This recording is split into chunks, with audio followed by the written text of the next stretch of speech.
Hello, welcome to the Leeds House with me, James. And me, Kevin. So we're going to be talking about the Brighton game and how that went down. How do you feel it went down, Kevin? I think it went down. It went right down. It did go right down. Right down to Chinatown. Down to Chinatown.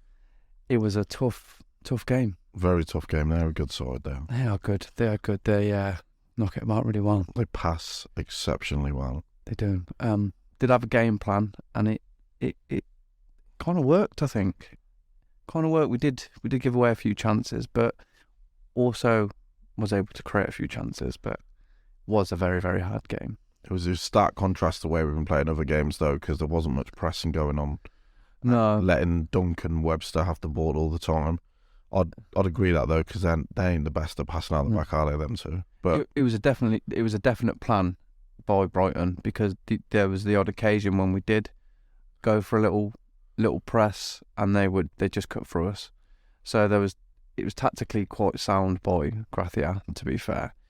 But you'd like to think, being at home, you'd put a bit more pressure on, but on the whole, I think if we had Marsh there, we'd probably lose that game about 4-0. I agree, because I was looking at obviously the tactics of the game, and obviously them two centre-halves having the ball all the time, and we would have pressed them like in units of 3 or 4, and then they'd just knocked the ball over the top and we'd have been wide open.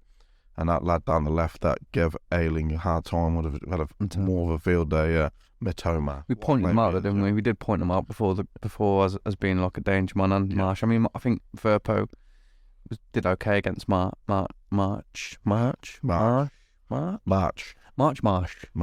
Solly, we'll call him Solly. Yeah. And he did foul Harrison for that goal. Well, it was a bit soft, but I think Firpo managed him okay. I think Ayling had a bit of a stinker. Game to forget, we'll say. You could have scored 2 goals there as well. Could have, yeah. But that's what you get with Ayling. That's what I said to you before. Going forward, he offers something. And even in that game, he was very, very quiet. But he still had a couple of opportunities where we could have scored. But defending, he was caught out so many times. But I think the way we were set up allowed that to happen, because we were so compact. Yeah. And we were allowing sort of Brighton to have the ball out wide, because they made that pitch really big, and they were hoping that they were going to pull defenders out at all, but we didn't. We stuck to a sort of tactical plan, which at the end of the day got us a good point, I think. If you'd have said before the weekend started, you'd take a point against Brighton, wouldn't you? Yeah. Then it just happened that every other team around us got great results. Yeah, it was one of them, and you can't really help with the results, but we have to just look at our own and say, on the whole, it's a good point. I mean, Brighton have been turning teams over all season. Yeah. Good teams as well. So getting a point out of that isn't wholly bad, I don't think. And 2 of our players that we sort of thought were a bit of out of form have stepped up for us. Yeah, well, we slated Harrison and Bamford last week, didn't we? Yeah. And then Bamford and Harrison going and obviously put the performances in to get us the result. I mean, Harrison, he scored a goal, own goal, got an assist.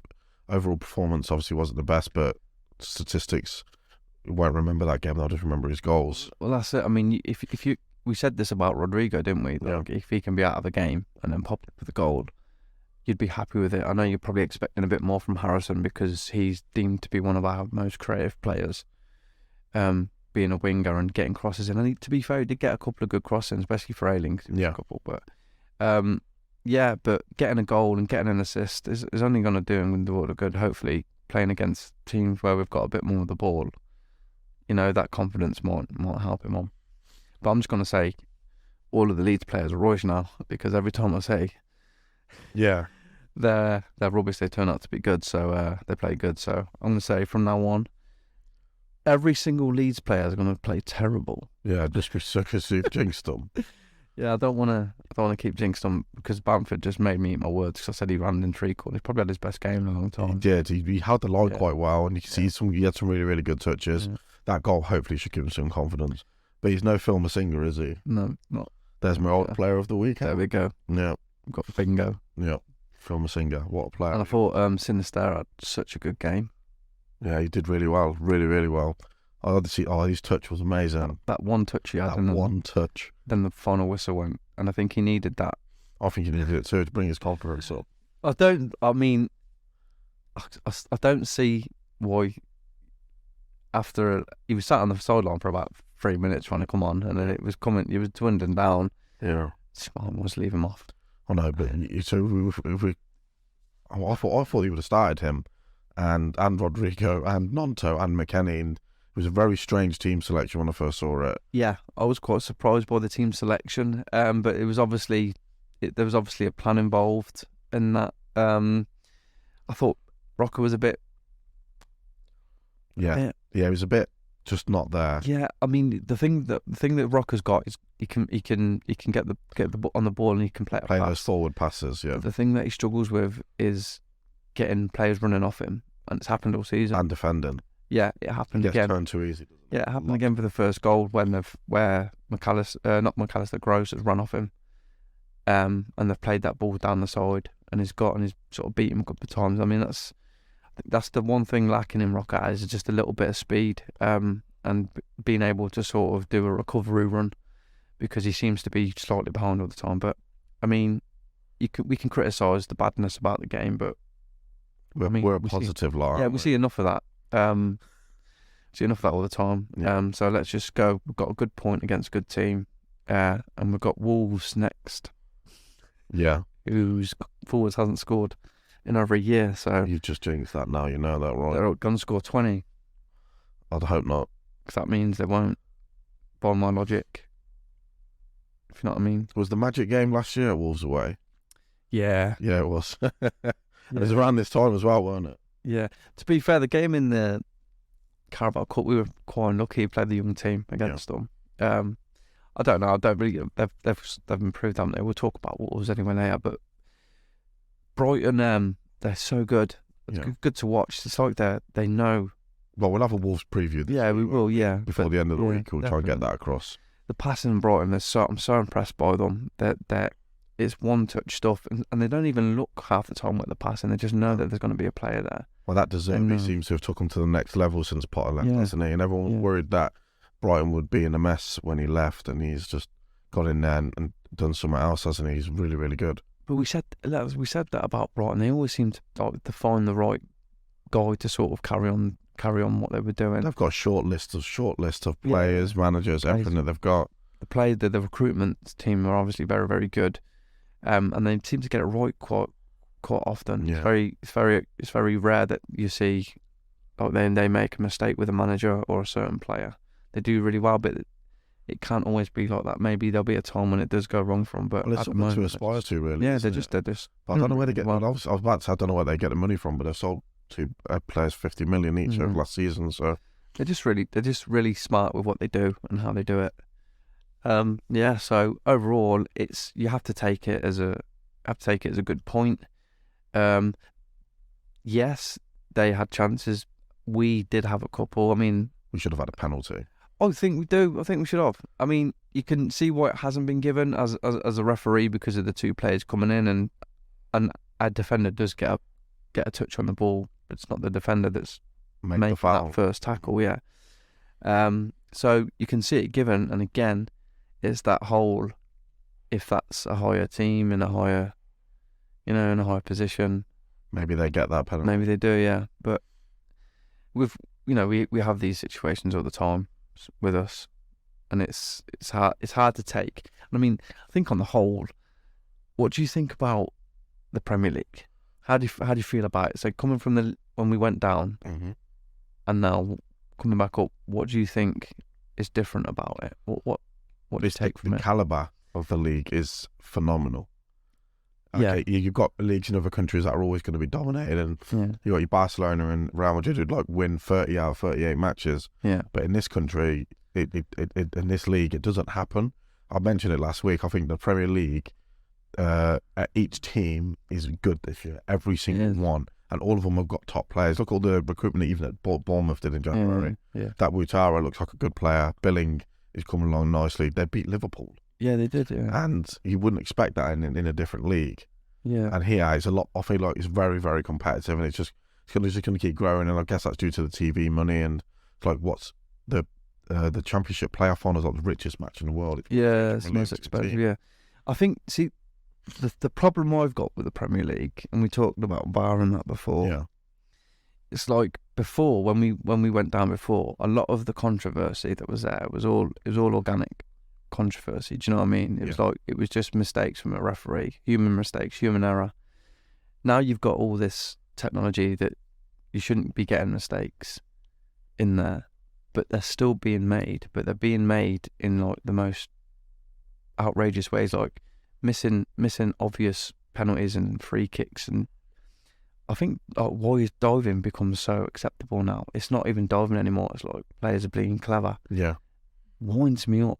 But yeah, I think there's definitely sort of like this manufactured controversy that's being sort of generated. You know, with the offsides when they let it go, Yeah. and then I hate that rule. Yeah. I'm going to get that out of there now. What if they're saying, they're only going to pull it ridiculous. through, put it up the flag once it gets nearer to the goal? What if a keeper wipes out a striker and ends his career or breaks both of his legs and he can't play again? Just put the fucking flag up straight away. But there's certain things about it as well where they've got this sort of rule that if something happens in the first phase of play, then like once it moves to the next phase, they can't go back. And the prime example of that was the Forest game. Yeah.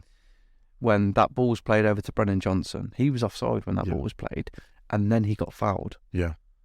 And they've scored from that result, a free kick. But why couldn't VAR intervene then? They're not allowed. It's so infuriating, and there's things like It's just terrible for being honest. Because it could be so much better. It could be with what they've got now, and the ability to pick up on things, so people aren't diving, so nasty tackles are punished, and you know all that like missing offsides, and the offsides is what it is. I mean, the inch offside crap. I mean, it's offside in the letter of the law. You've got to sort of accept that, which is fine. But the other stuff around it is really, really frustrating. Another thing as well. When we played Tottenham and Harry Kane's goal. Yeah. See, I think if we haven't got a World Cup straight after that game, that goal isn't counting. You think they give it to him? I for think confidence.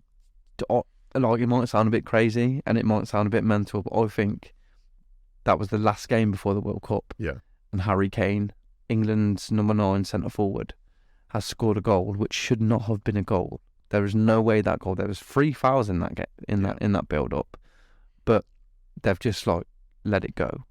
And I think if that isn't before a World Cup, or do you know what I mean? If there's nothing riding on his performance, basically, I think maybe it gets looked at a bit more.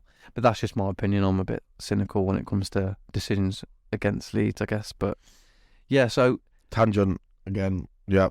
So so it should have been a penalty on Rodrigo. Yeah, I feel that anyway. No, but I mean, yeah, it's like I think there's so much good about the Premier League now. Obviously, the standard of play is a lot better, and the equaling out of the teams. Obviously, you've still got your top 6. Yep. But then, are they the top 6 anymore? Well, yeah. No, you could probably add Newcastle into that in the next couple of years if they start. Out, you think? Well, yeah, Spurs. I don't know. Spurs just the Spurs. The Spurs, yeah, they're Spurs. What can you say about them? They've got good players. They've got really good players, and it's the worst football you can watch. Yeah. I don't understand why a team like that needs to play 3 centre backs on every occasion, but that's not our team, so we'll leave that. No, but yeah, like Rodrigo's penalty. Yep. I'll take that as a penalty. And if we get that penalty, probably win that game. But a draw from that game. If we stay up at the end of the season by 1 point, then everyone will know that we got 1 point in this match. So yeah, it won't know because don't know. Yeah. Are you calling? Are you calling who's going down? No, not now. I did before. I had Southampton, Bournemouth, and Everton, and Leeds to finish 17th. Yeah. Now I don't know. It goes all the way up to 12th position. I think it was 7 points away from 12th, and Chelsea are only on 30 points. We're on 22. It is so tight. It's so tight. I mean I get annoyed when I look at Twitter and see Leeds fans having us going down. I'm like, I'll never believe I we'll go don't know down. how you do that. Until we did it, but I mean, everyone thought we were going down last year, didn't they? And that didn't happen. no, it didn't. And I don't know. I think there's still so much to play for this year, and I think there's teams that we'll play against and we'll play back. And the one thing about Gracia is that we've noticed in the few games that he's played, he hasn't played the same way all the time. No, and he's better defensively than both previous managers. I know Bielsa played an expansive superstar amount of football, but defensively, He didn't. He with Bielsa, it wasn't so much how good are you at defending. It was how good are you at playing football, and then keeping the ball away from the defence. Yeah. But no, I think he's done okay so far. It's not that bad. The results obviously have picked up since he's come in. So what's he got in the league now? Well, he's won one, drew one, and lost one, and he's lost it away at Chelsea in a game which probably maybe on the balance of chances you could say they may have deserved to win the game, but we could have done something in that game. We restricted them to very little. The Southampton game again, it was they didn't do anything against us. We sort of contained them very well. I mean, we were very, very edgy, very, very nervy up top, but we got that win. And yesterday, the problem that we was having was where were the goals coming from? So we scored two screamers with their weak foot. So maybe everyone just needs to start shooting with their weak foot, because I'd love to see Luke Ayling shoot from 45 yards with his left foot every time. Toe bone in it. Yeah, I haven't seen a good toe poke in years. Not since the Phil Singer days. Phil Singer. Yeah. So, okay, we've got Wolves next week, and we're going to do a preview before the end of this week for Wolves. Yeah. Okay, but then if we've stay on Gracia, there's some big time coming up for him because we've got an international break, and maybe he gets some more of his ideas and that across. Now, I guess we'll see what he's made of. What month is very important for us right now? I've only said it 65 times. April. November? Yeah, November's good for us. Yeah, April's big month for Leeds United. I think that every game is huge now. I think we might be doing the old. We've got Arsenal after Wolves, haven't we? We're going to be the team that knock them off the perch, mate. I was thinking it more. I was hoping we'd play them later, and we'd do the old stopping them from winning the title again. But there'll be plenty of games to play, so you can't really. But we could also stop Man City from winning the title. Got them too. Second last, don't we? Got them, I think. And we got Tottenham last game of the season, and I've just said that they were boring. But remember, all our players from this point on are going to be terrible. Yes, they definitely are, because every time you say they're terrible, they always go and do something. Yeah, that's very, very true. Apart from Firpo, who's finally found a bit of consistent form, and I'm just chuffed for the lad. I'm chuffed for him really well, yeah. Don't shave that tash off, mate. Please don't. Don't ever do it. Don't overdo it. Grow it longer. Curl it round your ears. Yeah. Well, is there anything else that we should be bringing up about the match? I don't know. I mean, I think it wasn't a match to where you wrote down a million notes, was it? Because they had a lot of the ball. We kept losing second balls. I mean, to be fair, I think we need to mention Gnonto, because when he come on, some of the passes he was making was extraordinary. There was one he did with the outside of his foot, and he played it like he was running one way, and he sort of played it with the outside of his foot the other way, and he put us through. Basically, it was. I love him. Yeah, I don't know what we obviously got to trust the manager. You got to support your manager. I know we had some trust issues in the past, but he must have a plan, and he must have known that Willie could be a better impact in that game. Yeah, and he did. He probably knew that. Possession-wise, we wouldn't have much of it, and then bringing maybe Gnonto on, Ruta, late on in the game, bit of speed. I mean, Ruta just forgot how to run when he come on. To be honest with you, I'm not gonna use the F word with him, but we've got to give the guy a chance now. I was raving about him a few weeks ago about his and that and this and stuff. It was really strange because he got the ball and he seemed to didn't know what to do with it, and then he would play a decent pass. I don't know what he needs. Did we bought him too early? No, I don't think we bought him too early. I just think we bought him at a time when we needed Victor Gyökeres. Not even Victor. You know, we had Bamford and Rodrigo. We needed them there, and I think Ruta was going to be used sparingly and coming on in games late just to get him up to speed. But because of the injuries, he was forced to sort of start. Maybe just wasn't ready for it. But we'll see what happens with Ruta. But Gnonto did really well when he come on. Yeah, some of it was not been up to scratch that much recently. He didn't have a good game. But no. The thing that we pointed out last time about is sort of tracking back because he found out, didn't he? And I think with Ayling against Matoma, he needed a bit of help. Yeah, Somerville coming back because it was constant over his head, and he didn't have the speed to get back in time. So, but I just don't think Somerville was a player for a game where you're not going to have a lot of possession. No, I mean I think because he's so direct. I think when he gets the ball and he can get us up the pitch. There's still, again, he's still quite young, and he'll hopefully learn that he needs to not just attack, and he will need to defend. He will need to learn how to do that.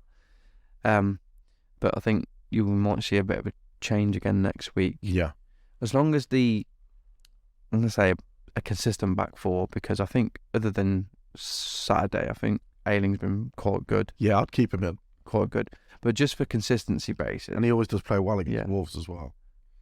Yeah, that's true, to be fair. But yeah, having consistent back four helps. If you're swapping the back four around a lot, it sort of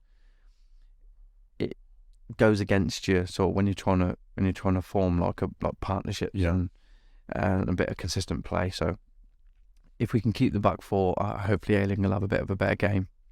Firpo's okay. Koch and Voba, they're under a bit of pressure at times, but I'm quite happy with them at the moment. Maybe in the summer we can have a massive sort of refresh and see what we need. But at the moment, them two are doing okay. Yeah, I don't think we do need more defenders. We need someone who can defend. I said this off the cast, didn't I? That Leeds are a right back and a left back away from being a good mid-table side. You did say that. Yeah. Yeah. But now I've said it on here as well. So now that means we're going to need every other position. That's true. I suppose.